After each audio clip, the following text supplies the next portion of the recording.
Bon après-midi, mes amis. Je m'en viens vous faire un petit live en ce qui concerne l'ancrage et les éléments de la nature, mais plus précisément les éléments qui touchent la terre. Et je parle de gnomes et je parle de tout qui est rattaché au monde minéral. Donc, bienvenue. Sylvie Courchaine, je suis la coach FEFLAI.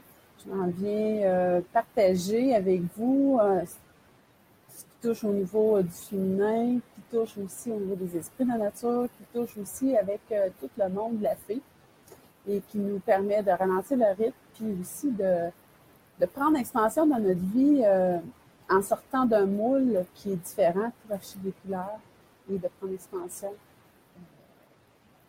avec des différentes possibilités. Donc, je vois qu'il y a une personne avec moi. Donc, l'ancrage, qu'est-ce que c'est? Ben, c'est une mise en terre. Hein? L'ancrage, si on regarde au niveau électrique, ben, c'est un ground. Dans nos maisons, on a toujours un ground qui fait une assise, qui vient faire, oui, on est ployé avec l'électricité qui vient en haut, mais aussi on vient faire une mise à la terre avec une assise au niveau du sol. Et l'ancrage, quand on veut donner un nouveau sens à notre vie, quand on veut donner une nouvelle orientation, quand on veut se définir, ben, c'est quand même important de savoir où on s'en va, savoir donner une nouvelle vision. Puis aussi, ça nous permet d'être plus dans notre conviction. En même temps, aussi, ça nous permet de moins se disperser, d'être plus focus, puis donner notre grand oui. Moi, j'appelle ça un grand oui sacré, mais un grand oui sacré à donner un nouveau sens à notre vie. Mais en même temps, vu que je suis avec le monde féerique, ben, c'est sûr que les éléments de la nature, ils sont présents. Et quand on parle d'ancrage, ben, c'est directement relié au monde des gnomes, au lutin, à tout ce qui donne, qui favorise la conservation de la terre et qui favorise aussi la mise à la terre. Et les gnomes, ben, on les appelle des protecteurs. C'est ceux qui protègent aussi tout ce qui est la terre, tout ce qui est alentour, l'environnement de la forêt. Donc, comment ils nous aident, ces esprits-là, à favoriser l'ancrage? Ben, ils nous aident vraiment à faire une plus grande assise. Ça, quand on dit « ils nous aident », ben, c'est sûr que quand on va en forêt, souvent on va être attiré par des arbres, mais en même temps, ben, c'est peut-être de regarder aussi alentour, puis même si on ne les voit pas, ils sont là, de contacter ces esprits-là, puis de leur demander la façon dont ils veulent qu'on se connecte davantage à cette terre-là. Puis en même temps aussi les messages qui viennent avec ça. En même temps aussi, s'ils ont à se manifester, ben, ils vont se faire. Si ça se fait pas, ben, d'être à l'écoute aussi, d'être plus dans l'ouverture de leur monde. Donc, en même temps, tout ça favorise l'ancrage pour nous ramener dans l'ici maintenant. L'ancrage, ben, ce que ça fait, ce que ça favorise, ça dit aussi qu'on n'est pas seul en tant qu'humain. Souvent, quand on est en chemin d'évolution, on se pense tout seul. On pense qu'il y a juste nous autres qui vivent ça. On pense que, mais en même temps, quand on se connecte à des plans qui sont plus grands, ben, on n'est pas seul parce qu'on dit qu'on est connecté ensemble en tant qu'humain, mais on est connecté aussi avec tous les éléments. Et quand on travaille au niveau du sol, au niveau de la terre, c'est l'ancrage, mais on est connecté avec les gnomes et les lutins et tous les esprits au niveau de la forêt. Ce qui nous permet aussi, les gnomes, puis quand ça nous permet un plus grand ancrage, ben, ça nous permet de s'asseoir davantage dans notre énergie. On est plus assis quand on est solide, donc on se fait moins barouetter d'un bord sur l'autre. Ça nous permet d'être plus focus pour prendre des décisions. Puis ça nous permet aussi de faire grandir notre conviction pour que quand ça va être le temps de s'affirmer, ben, on n'aura pas peur. On va être plus solide sur nos deux pattes, puis on va s'assumer davantage. Tout ça, les esprits de la nature qui sont rattachés à la terre nous aident à faire ça. comment il nous aide aussi? Ben, il nous aide à élever notre âme. Il nous aide aussi à faire grandir la voie de l'intuition. Et puis, parce que tout est interrelié. On n'est pas juste interrelié avec l'énergie qui est plus grande que nous au niveau divin, mais on est aussi interrelié avec l'énergie de la Terre, l'énergie qui nous supporte, la Terre-Mère, puis qui fait de nous que nous sommes des humains, hein, qui fait de nous que nous avons une mission sur cette Terre, et puis que nous devons nous réaliser en tant qu'humains. On est, oui, des êtres divins, mais avant tout, nous sommes des êtres humains qui sommes ici pour se réaliser. Et donc, l'idée, c'est de combiner les deux ensemble. En même temps, ce que les esprits de la nature nous emmènent, c'est que ils peuvent nous aider aussi à mieux se traiter. Ils peuvent nous aider à plus prendre soin de soi, à être plus à l'écoute et par le fait à revenir davantage à nos besoins. Mais ça, au niveau des besoins, ben, c'est comme dans la partie numéro 2 de mon programme Les 8 pouvoirs de la femme fée, que ça, on va voir ça. Puis en même temps, c'est que pour ceux et celles qui sont au niveau des thérapeutes, qui sont au niveau de l'intervention, puis qui sont aussi en train de donner des soins, ben ce que ça fait aussi, c'est qu'ils peuvent nous accompagner durant ces soins-là pour nous guider, pour qu'il y a juste un petit peu comme éclairage. Et l'ancrage, si j'ajoute sur l'ancrage, ben c'est une connexion à la Terre. Une connexion à la Terre, c'est ce qui fait qu'on habite, moi je dis souvent, on habite nos ovaires, puis on habite nos bobettes, dans le fond. Hein? Puis en même temps, ben, c'est l'ancrage, ça nous ramène dans l'ici maintenant. Donc, si ça nous ramène dans l'ici maintenant, ça nous ramène à se responsabiliser en tant qu'humain. Donc, on est moins à l'extérieur de nous, mais on revient à soi. Et comment qu'on fait pour s'enraciner? Ça va bien dire ça, là. Comment qu'on fait pour s'enraciner? Comment qu'on fait pour dire « Ah oui, je suis dans l'ici maintenant, puis je m'en vais dans la forêt, moi, puis je veux plus être groundée. » Ben, la respiration, on n'y échappe pas.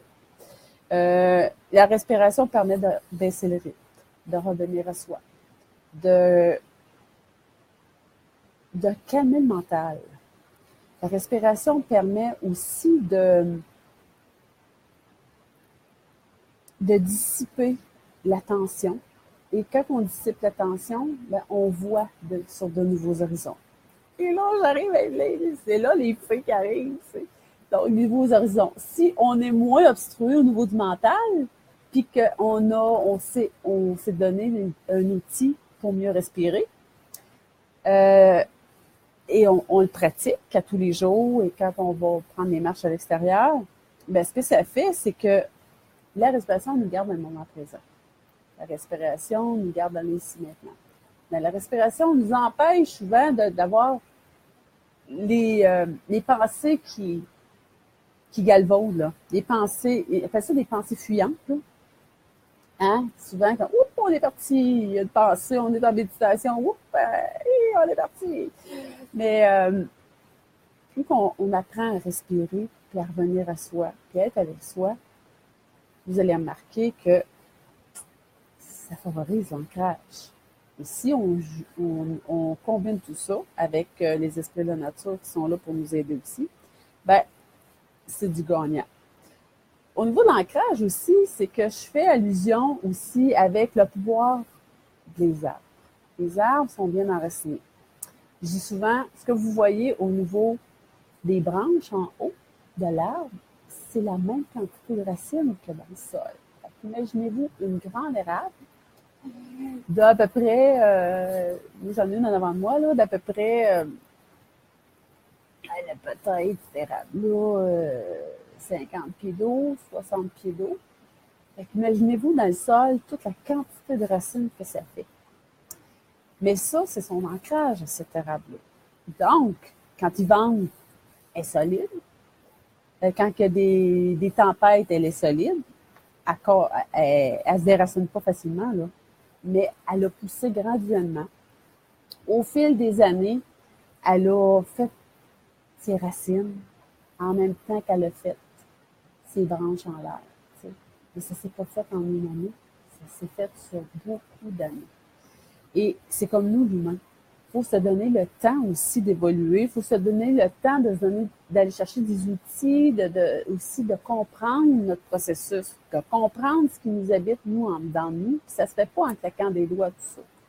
Fait que les racines, ben, pour l'arbre, ça permet un système de communication aussi avec les autres arbres, permet aussi d'aller chercher des nutriments, des aliments, permet aussi si on a une difficulté, ben, ils vont aller chercher chez un autre arbre, ben, qu'est-ce qui manque? Donc, c'est vraiment un travail d'équipe au niveau de la forêt, au niveau de la racinaire. Mais nous, ça ne m'a pas au niveau de l'ancrage. C'est d'aller chercher à ces étapes-là, d'aller chercher des gens qui peuvent nous aider à faire une mise en action, d'aller chercher des outils. Moi, je dis toujours, on va aller se créer un filet de sécurité à la base pour se dire, hey, si j'ai besoin, puis avoir, est-ce que j'ai assez d'amis dans mon entourage pour m'aider? J'ai-tu des oreilles attentives qui peuvent m'aider? J'ai-tu, moi, des gens qui peuvent m'aider dans mon projet ou ce que je veux m'en aller, moi, là? Parce que dans mon programme, les 8 pouvoirs de la femme fée, ben c'est sûr qu'on a à mettre aussi en avant-plan, c'est qu'est-ce qu'on désire. On veut sortir d'un mot dans notre vie, mais qu'est-ce qu'on veut mettre en avant-plan dans notre vie? Puis, y a-t-il des gens qui peuvent nous aider? On peut aller chercher des outils, on peut aller chercher des conseils, on peut aller chercher soit un modèle de façon de faire, puis qu'on peut s'en inspirer, d'aller cogner à des portes pour demander conseil, s'asseoir avec ces gens-là, puis dire hey, comment t'as fait pour rendre là, tu sais. Puis aller chercher ça, par-ci, par-là, des petites affaires, pimenter ça de ce que vous voulez dans votre vie, puis aller, hop, la vie, on part, tu sais. Mais c'est aussi ça, se créer un filet de sécurité dans notre vie, mais ça fait partie de l'ancrage, ça. Mais donc, c'est comme l'arbre. Ben, si il est un petit peu carencé, il va aller chercher au niveau souterrain des nutriments ailleurs. Il va aller se faire aider par un autre arbre un petit peu plus loin en forêt. Puis ça paraît pas à l'œil nu. Mais eux autres, ils ont vraiment un système de communication bien à eux. Et puis donc, ils se tapochent pas un et l'autre, eux autres. Non, au contraire, ils s'aident un et l'autre. Donc, la respiration, pour calmer le rythme, puis pour connecter aussi, quand on va en nature, pour connecter avec notre âme est importante. Puis ça, on appelle ça la respiration consciente. Et puis, on peut marcher comme on peut s'asseoir à un endroit, puis on peut revenir à soi, puis à ce moment-là, on acquiert une maîtrise sur le mal. Puis les pensées qui sont là, on les laisse passer, à un moment donné, on vient vraiment dans notre sens, dans notre cœur, puis il faut vraiment émaner. Ensuite, au niveau de cette connexion-là, ben, à un moment, si on est plus connecté avec l'ancrage, on va chercher l'allié aussi des esprits de la nature au niveau des iones, ben, tout ça a comme effet d'élever notre âme. Et quand on élève notre âme, ben, c'est sûr que là, on est appelé à se réaliser avec une fréquence qui est plus grande que soi. On est appelé à se réaliser avec un esprit qui est plus grand que soi. Et c'est là que notre plan de vie, qui est au niveau de l'âme, que souvent, on ne sait pas trop quoi faire de notre vie. On veut sortir d'un moule, mais on ne sait pas quel chemin prendre. Mais c'est là, quand quelque part, si on va se connecter aux bonnes affaires en partant, on est capable d'utiliser aussi les éléments à l'extérieur de soi pour venir à soi. Mais c'est là qu'on donne un nouvel envol à notre vie. Donc, puis en même temps, si on élève notre âme, ben, c'est notre taux vibratoire qui change. Notre taux vibratoire, en se modifiant, en changeant, il va attirer des gens différents. Il va avoir un manage qui va se faire dans notre vie.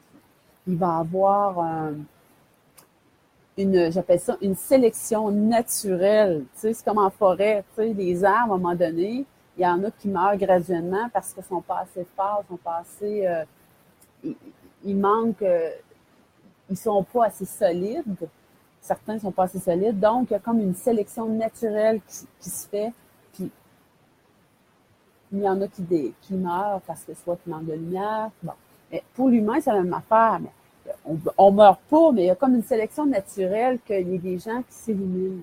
Il y a comme graduellement, il y a des gens qui vont se tasser de notre vie parce qu'on va élever notre âme, on va élever notre champ de vision, on va changer notre fréquence. Puis en changeant notre fréquence, c'est juste parce qu'on va arrêter peut-être des fois d'être dans le déni, puis voir vraiment les choses comme elles doivent se voir, tu sais. Puis peut-être en diminuant le rythme, ben c'est ça aussi.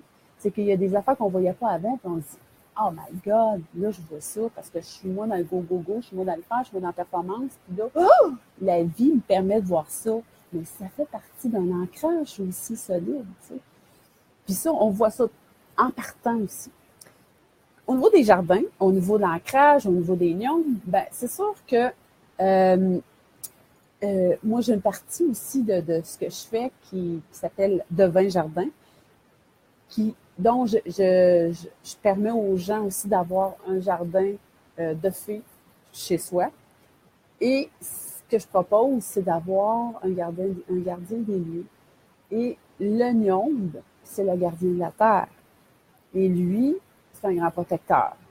C'est une personne bien assise qui fait en sorte qu'il va protéger des énergies nuisibles aussi. Notre partie de terrain, notre partie de terre, notre partie d'endroit qu'on veut, où est-ce qu'on va aller se ressourcer, où est-ce qu'on veut élever notre âme aussi, puis où est-ce qu'on veut aussi expérimenter des choses aussi avec les éléments et par le fait avec les fées. Donc, c'était ma petite vidéo. Ah oui, il y a une autre partie aussi, je t'en peux l'oublier, au niveau de la terre, c'est que c'est les minéraux. Les minéraux, ça fait partie aussi de l'enracinement. Et on sait que les minéraux, ben, c'est l'or, c'est l'argent, il y a le charbon, mais c'est la composition aussi au niveau du carbone. Et quand on parle de carbone, et moi avec laquelle aussi j'aide les gens à revenir dans l'ici maintenant, c'est beaucoup avec la pierre de la sunjite. Et ça, j'en parle beaucoup aussi à l'intérieur de mon programme parce que la sunjite, c'est une pierre neutre, c'est une pierre qui favorise l'ancrage, c'est une pierre qui ne prend pas les énergies négatives. Et quand on est au niveau de l'ancrage, au niveau de la terre, ben en partant, elle vient nous aider. Elle nous aide sur les différents pouvoirs qu'on a, mais elle a vraiment un but spécifique au niveau de la terre. C'est une pierre neutre, donc on peut utiliser. Et quand on fait des jardins, quand on travaille la terre, quand on travaille aussi au niveau du développement personnel, au niveau de l'ouverture de la conscience, puis qu'on a besoin d'ancrage pour venir dans l'ici maintenant, puis être plus grandé, puis moins se laisser envahir par soi des états qu'on peut avoir, ben la sunjite, elle veut faire à calme. Elle favorise un mieux-être, elle favorise l'état zéro. Elle permet aussi de faire de la place pour voir plus clair. Donc, c'était ma petite vidéo sur l'ancrage et le pouvoir des gnomes. Donc, je vais vous revenir avec une deuxième vidéo qui correspond avec ma deuxième partie de mon programme. Et puis, dans lequel on va parler des besoins. On va parler aussi tout ce qui touche l'énergie féminine. On va parler aussi tout ce qui touche le monde végétal. Et ça correspond au deuxième chapitre. Mais ça, je vais en parler dans une deuxième vidéo. Sur ce, si vous voulez partager, je vous invite. Et si vous voulez commenter, ben ça me fait plaisir de vous lire et de vous répondre. Je vous dis au prochain partage, mes amis. Bye.